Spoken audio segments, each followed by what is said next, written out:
On peut se demander comment Dieu, qui est parfait et infini, peut ressentir un amour miséricordieux pour une simple créature, de surcroît pécheresse. Dans le livre de l'Exode 33, 18, 23, Moïse ose demander à Dieu, « Fais-moi contempler ta gloire ». Dieu lui répond d'abord que c'est impossible, sans mourir avant d'ouvrir une perspective. « Voici une place près de moi. Tu te tiendras sur le rocher. Quand passera ma gloire, je te mettrai dans le creux du rocher, je t'abriterai de ma main jusqu'à ce que j'aie passé. Puis je retirerai ma main, et tu me verras de dos. Mais mon visage, personne ne peut le voir. » Cette fente faite dans le rocher par Dieu pour que l'homme puisse le contempler est en réalité une annonce de la blessure du cœur du Christ sur la croix.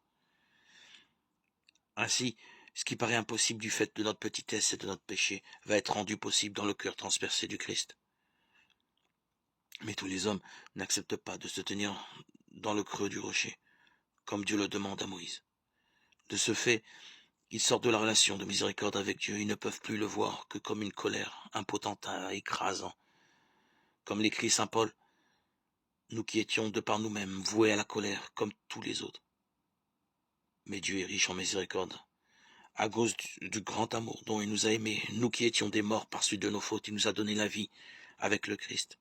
C'est bien par grâce que vous êtes sauvés. Éphésiens 2, 3, 5.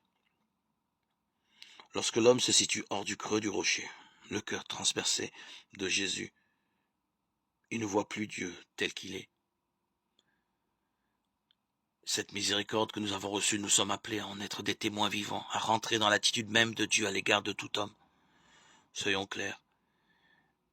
Être miséricordieux, ce n'est pas aimer la misère d'autrui en tant que tel, mais plutôt aimer l'autre qui est précieux et blessé, et l'aimer sans condition, car Dieu, lui, nous a aimés le premier, gratuitement.